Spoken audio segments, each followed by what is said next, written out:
Bismillahirrahmanirrahim. Assalamualaikum warahmatullahi wabarakatuh. Perkenalkan kami dari kelompok manufaktur 1 dari Universitas Logistik dan Bisnis Internasional dari jurusan D4 Akuntansi Keuangan kelas 2A akan menjelaskan laporan tugas besar kami mengenai sistem akuntansi pada perusahaan manufaktur kegeprek cabang DT. Sebelumnya, perkenalkan, nama saya Muhammad Investor dengan nomor akhir NPM 30, ada Citra Lestari dengan nomor akhir NPM 32, ada Zegina Bergis dengan nomor akhir NPM 37, ada juga Rania Hanifah dengan nomor akhir NPM 40. Tidak hanya itu juga, kami berterima kasih kepada dosen pengampu kami, Bu Rima Sundari, SEMAKCA. Baik, kita mulai kepada profil perusahaannya. Kegeprek adalah brand kuliner lokal dan lahir dari semangat 3 mahasiswa. Ada dari Bapak Irfan Islami yang sebagai pendiri Kegeprek di tahun 2016, mahasiswa Teknik Material ITB bersama Ibu Rani Didiawati sama satu rekannya selama semester 7. Dengan modal terbatas dan dapur yang terbuka, mereka dapat melawan kompetitor. Nah, mereka menyediakan pengalaman makanan yang personal dan transparan melalui konsep sambal custom yang dimana pelanggan itu bisa memilih level kepedasan, kadar, dan sesuai selera yang masing-masing. Tidak cek kaos di depan mata pelanggan untuk menciptakan rasa percaya, interaksi, dan sensasi unik untuk membuat kegeprek yang cepat dikenal dan dicintai. Di dalam berdirinya itu, ada salah satu rekan pendiri tidak untuk melanjutkan perjalanan bisnis, namun Bapak Irfan dan Ibu Reni ini tetap melangkah membawa semangat awal yang sama, berinovasi, dan berkontribusi. Berawal dari satu cabang kecil, kini Kegeprek tumbuh menjadi 10 cabang aktif di Bandung dan sekitarnya, melayani ribuan pelanggan setiap bulannya dan bahkan menerima penghargaan dari GrabFood atas performa layanan dan kualitas produk yang konsisten.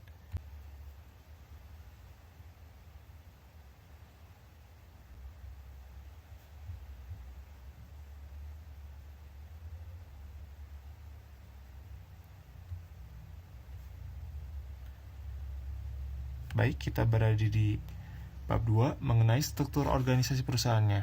Nah, menurut Mulyadi ini, struktur organisasi itu unsur yang penting dalam pengenalan internal dalam perusahaan. Nah, dalam struktur organisasi Kegeprek cabang DT ini terdapat pemilik, yaitu Bapak Irfan Islami dan Ibu Rani Ridiawati. Ada supervisor, karyawan 1 Gunawan, leader Rahmat, dan karyawan ini Agus.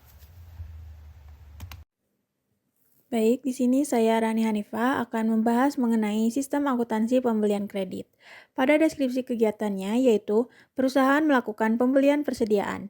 Bagian leader outlet melakukan pemeriksaan persediaan bahan baku untuk mencatat kebutuhan pembelian persediaan. Daftar kebutuhan persediaan ini kemudian diserahkan kepada pemilik untuk diidentifikasi persetujuan pembelian persediaan. Setelah itu, pemilik membeli persediaan kepada supplier. Persediaan dikirim ke outlet, leader outlet menerima persediaan dan melakukan pemeriksaan persediaannya. Selanjutnya yaitu fungsi terkait. Yang pertama, leader. Bagian leader bertanggung jawab melakukan pengecekan persediaan, mencatat persediaan bahan baku, menyerahkan catatan pembelian bahan baku, dan menerima pesanan persediaan. Yang kedua yaitu pemilik. Pemilik bertanggung jawab mengidentifikasi pesanan persediaan, membeli persediaan, dan mencatat transaksi pembelian. Cakupan sistem atau jaringan prosedur yang membentuk sistem. Pertama, prosedur pencatatan persediaan. Pertama, bagian leader mencatat kebutuhan persediaan yang akan dipesan. Kedua, bagian leader mengirimkan catatan persediaan kepada pemilik. Selanjutnya yaitu prosedur pesanan persediaan. Pertama, pemilik menerima catatan persediaan dari bagian leader. Pemilik mengidentifikasi catatan persediaan, lalu pemilik memesan persediaan kepada supplier. Selanjutnya yaitu prosedur pembayaran persediaan. Pertama, pemilik menerima surat tagihan dari supplier, lalu pemilik melakukan pembayaran atas pembelian persediaan, pemilik menerima nota atas pembayaran pembelian kepada supplier dan dicatat langsung atas pembelian persediaan, dan yang terakhir pemilik memberikan nota pembayaran persediaan yang sudah termasuk rincian persediaan yang dibeli kepada leader untuk pengecekan. Lalu prosedur yang terakhir yaitu penerimaan persediaan. Pertama, bagian leader menerima nota dari pemilik, bagian leader memeriksa persediaan yang dikirim dari supplier, lalu bagian leader menyimpan persediaan di gudang. Berikut adalah flowchart pembelian kredit. Pada redesign pembelian kredit yaitu menambahkan rangkap dokumen dan juga menambahkan fungsi yaitu bagian akuntansi. Baik, selanjutnya saya Zegina Bergis dengan akhiran NPM 37 akan menjelaskan mengenai sistem akuntansi penjualan tunai. Awalnya, perusahaan ini melakukan penjualan tunai di mana sistem ini dimulai dengan pelanggan yang mendatangi perusahaan, lalu memilih menu yang diinginkan. Kemudian karyawan akan membuatkan pesanan sesuai dengan permintaan pelanggan. Setelah selesai memproduksi pesanan tersebut, selanjutnya karyawan memberikan kepada pembeli. Setelah pembeli menerima pesanan tersebut, pembeli melakukan pembayaran kepada karyawan dan karyawan akan menyimpan uang tersebut di cash box. Sedangkan fungsi yang terkait yaitu ada pemilik perusahaan yang bertanggung jawab membuat laporan keuangan secara sederhana untuk penjualan tunai, dan ada supervisor yang bertanggung jawab menerima uang atau penjualan tunai dan merekap transaksi penjualan tunai harian yang ada di Google Form. Sedangkan leader bertanggung jawab menerima pesanan dari pelanggan melalui lembar menu yang diisi oleh pelanggan, kemudian dapat bertukar shift dengan bagian kitchen. Sedangkan bagian kitchen bertanggung jawab untuk menyiapkan pesanan pelanggan berdasarkan lembar pesanannya. Kemudian dokumen yang digunakan oleh perusahaan yaitu sebuah lembar pesanan kertas menu yang diisi oleh pelanggan saat melakukan pembelian. Dokumen yang lain yang digunakan oleh perusahaan ini yaitu sebuah Google Form yang berisi seluruh transaksi penjualan tunai harian. Sedangkan catatan akuntansinya itu masih berupa pencatatan secara sederhana yang ditulis secara manual pada sebuah buku tulis. Dan ini adalah flowchart penjualan tunai sebelum redesign. Kami melakukan redesign dan kami menemukan kelemahan-kelemahannya dengan dimana sistem pengendalian intern yang dimiliki oleh perusahaan sebelum redesign yaitu belum adanya pemisahan tugas atau double job, kemudian fungsi leader menerima uang atas penjualan tunai dan juga melakukan penginputan seluruh transaksi penjualan tunai. Pada sistem otorisasi dan prosedur pencatatannya, belum adanya otorisasi dan pemilik melakukan pencatatan secara sederhana atas penjualan tunai secara manual menggunakan buku tulis. Kemudian pada praktik yang sehat, rekapitulasi penjualan tunai oleh fungsi supervisor tidak disertai dengan dokumen pendukung berupa bukti transaksi yang valid. Dan karyawan yang mutunya sesuai dengan tanggung jawab, karyawan yang bekerja di Kegeprek cabang DT ini ditempatkan berdasarkan keahliannya masing-masing dan diharapkan mampu menghasilkan kinerja yang efisien dan efektif.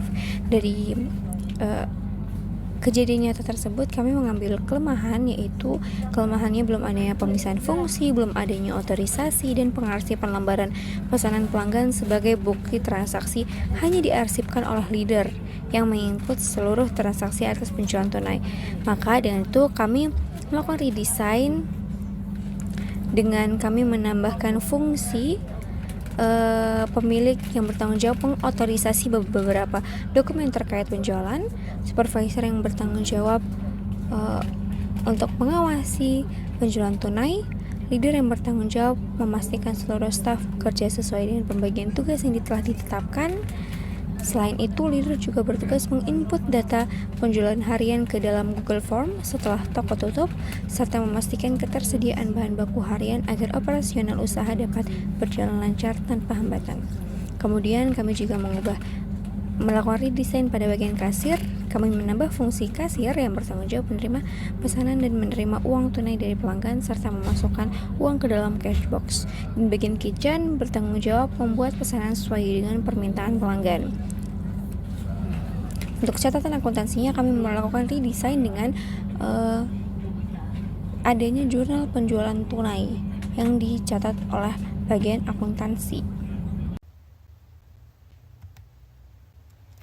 Baik, kita langsung saja ke sistem akuntansi pengeluaran kasnya. Dan dari deskripsinya ini dilakukan saat token listrik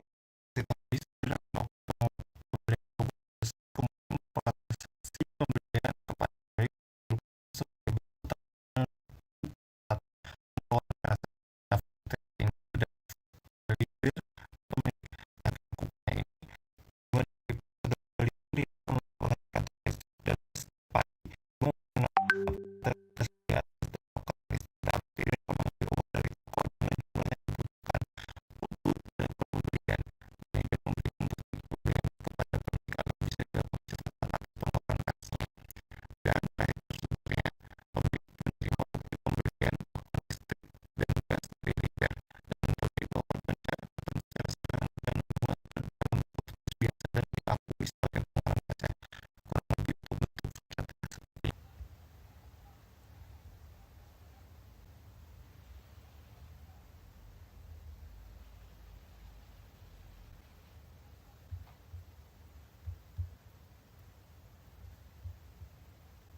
Baik, kita akan masuk ke dalam redesainnya ya. Sistem akuntansi pengeluaran kas dalam redesainnya ini, kami itu dalam perubahannya itu menambahkan fungsi pemilik dan bagian akuntansi. Nah, dalam pemilik ini bertanggung jawab sebagai pengotorisasi dan bagian akuntansi bertanggung jawab sebagai mencatat bukti pengeluaran ke dalam jurnal pengeluaran kas. Ini merupakan cakupan setelah diredesainnya,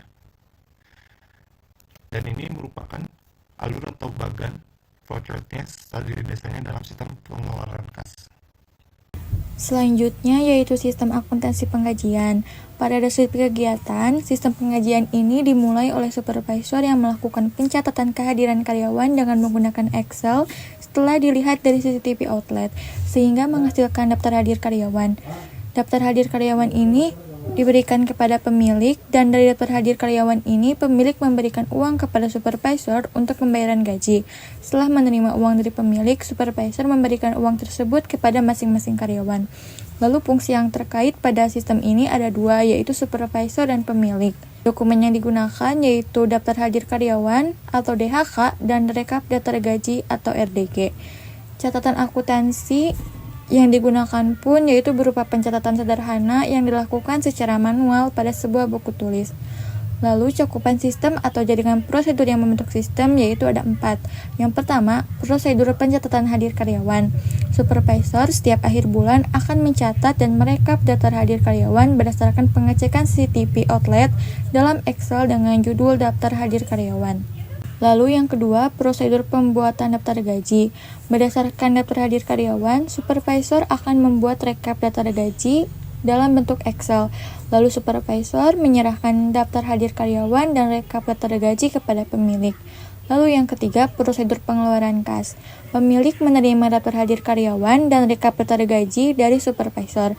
Lalu pemilik memberikan sejumlah uang kepada supervisor untuk pembayaran gaji, supervisor, dan karyawan. Pemilik melakukan pencatatan pengeluaran kas atas pembayaran gaji. Lalu yang keempat, prosedur pembayaran gaji. Supervisor menerima uang dari pemilik dan supervisor memberikan uang tersebut kepada masing-masing karyawan sebagai gaji.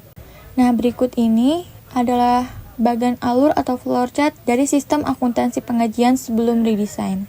Berikutnya yaitu sistem pengendalian internnya, yaitu yang pertama struktur organisasi dan pemisahan fungsi. Sudah adanya struktur organisasi, belum adanya pemisahan kas antara supervisor dan pemilik, dan seharusnya pencatatan pengeluaran kas tidak dilakukan oleh pemilik. Lalu yang kedua, otorisasi dan prosedur pencatatan. Belum adanya otorisasi, pencatatan masih dilakukan secara manual dan sederhana oleh pemilik. Yang ketiga, praktik yang sehat, yaitu supervisor merekap daftar gaji sesuai dengan pencatatan kehadiran karyawan maupun dengan lembur bonus dan pelanggaran kecil. Lalu yang kedua, belum adanya rekapan untuk dokumen-dokumen yang diperlukan. Yang keempat, karyawan yang mutunya sesuai dengan tanggung jawabnya. Karyawan yang bekerja di Kegeprek cabang DT ditempatkan sesuai dengan keahlian dan bidangnya masing-masing agar menghasilkan kinerja yang sangat baik dan konsisten. Nah, berikut ini adalah bagan alur atau flowchart sistem akuntansi penggajian setelah redesign. Pada sistem ini yang kami redesign adalah sistem absensi yang beralih menjadi digital, memakai fingerprint dan sudah diizinkan oleh pemilik. Lalu menambahkan fungsi akuntansi, melakukan pemisahan fungsi, dan melakukan rangkap dokumen dan melakukan otorisasi.